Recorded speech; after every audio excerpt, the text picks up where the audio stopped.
So, moving on, we've got, Louie Louie. Ah, yes. Song that launched a 10-year FBI investigation. I love that fact about this song, that they did not know. They could have just asked for the lyric sheet. No, that's the thing. The song, like, the version of the song that they had to investigate was not the original version of the song. It's a cover of the song, because the original song, obviously, like, the lyrics you can hear. One of the reasons this cover got so popular was because the lyrics were so slurred that no one could understand them. Yeah. And so, like, that's expanding on that in there. People thought that the slurred lyrics were trying to like, cover for the fact that they were actually talking about graphic gay sex. No. It's not. They were just drunk at the time. They were drunk and they were in a studio and it sounded good. So they sold it. Pikmin. Yeah, the Japanese version got a song from an ad for Pikmin, which was a really weird, it's a bizarre song about it's sung by the Pikmin who are proclaiming their love for Captain Olimar and how they will die for him.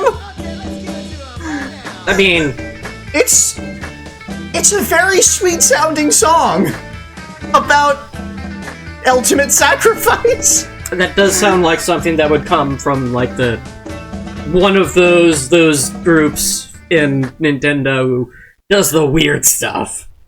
Like, we've played WarioWare here. We know how they can go with songs sometimes. Yeah. So that was a pretty big ad in Japan that did that. Let's do the Loco-Motion. Let's not. The previous song, Louie Louie, and this were, they're some of the songs that are, overlaps in the US and European versions. This is a cover? Almost all of the songs are covers. Yeah, yes, all of the all of the radio songs are covers. This is a cover version of the original song that they are probably covering. Yeah, a lot of these songs are covers of a specific cover of a song.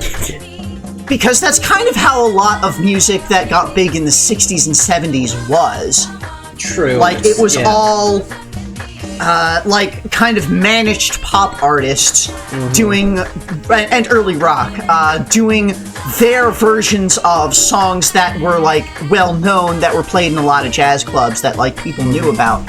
And so their version was the first version that ended up getting recorded, because, like, this was early recording industry kind of really getting big and sending, like, people actually being able to buy records a lot.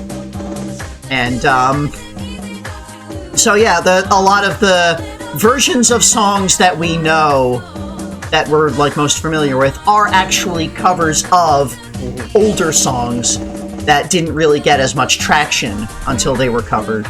And then this game makes its own covers of those. Yeah.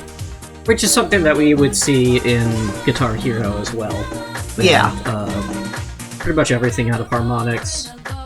Some things for the Dance Dance Revolution series as well.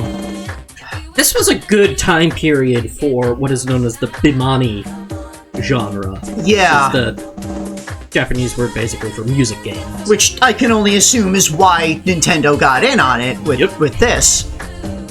And, just like we said, Namco was making Taiko no Tatsujin. Yeah, and this is basically, like, this is virtually identical to the gameplay of Taiko no Tatsujin. It's true. You know, Taiko no Tatsujin uses, like center versus edge hits of the taiko drum, as opposed to left and right. But, it's otherwise basically the same thing. It's two inputs with a third one that is hitting both at the same time. And, like, this also adds the claps.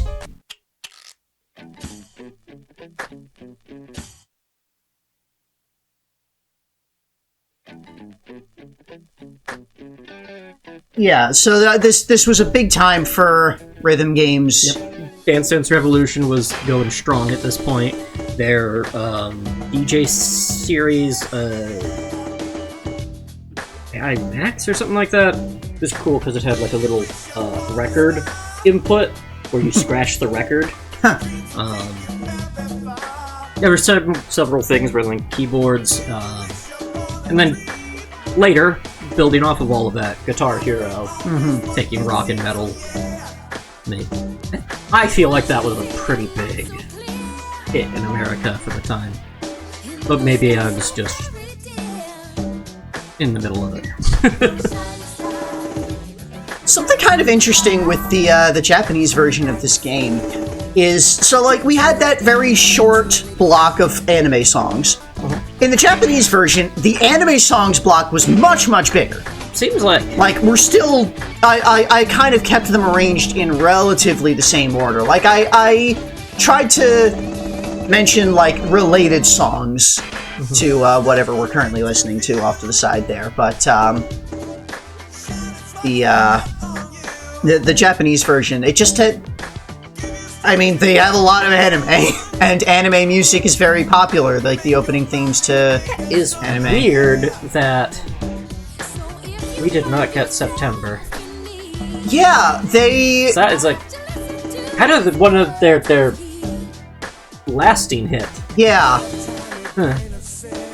Yeah, again, I'm there's some of the track choices that were a little confusing to me, but I have to assume that there was like an amount of solid popularity for these when the game was being developed and localized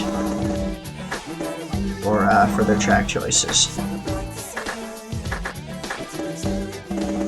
Those long stretches of claps where it does the long clap thing, it doesn't detect the clapping that quickly. No. Like, if you're actually trying for a high score, that you really want to do the side taps for those. Blink 182! Blink 182! One of the... Like, this is one of the songs that I think of when I think of MTV in the 90s. Yep, and... even though it was, like you said, very late 90s. Pop punk. So... I'm not 100% sure how YouTube is going to handle these, putting these up. I think the fact that we're talking over the songs might help. It does, because that is... It's not going to be able to... transformative. Yeah, and it's not going to be able to detect the song over our yeah, because there's voices as well for a lot of these. Now, even if they are covers of existing original songs, the copyright system is such that unless the work is transformative or educational, it's the cover itself, that incarnation of it, that is the thing that is copywritten. So Nintendo can, in fact, come after us. Technically speaking, they could come after us for the entire series. Literally anything that we do, shut down everything, it is their right if they're cowards and have something to hide. Yeah, just always be aware, if this YouTube channel vanishes, it's because Nintendo doesn't want you to know about Mario's war record. Yep. Yep, or Princess Peach's, bizarre tyranny of making Toad-type rope walk with bombs or something, and, how, you know, the Bowser is the hero of the proletariat, and, Donkey Kong has weapons of mass destruction. And also extorts his friends with bad music. Like, let's kind of get into that a little bit more. Yeah. The fact that Donkey Kong is playing these bongos to songs that do not have bongos, and is just adding his own things to that. Like, that, I know that that bothered you a lot as you were seeing me play this. The fact that they were... All of these are songs that do not have bongos in them. So it's bongos and their related instrument, the Konga drums, are part of a specific genre of music related to where those instruments originated from. None of those songs are here. That is not true. later on, there is a block of songs that actually make sense to have bongos in them.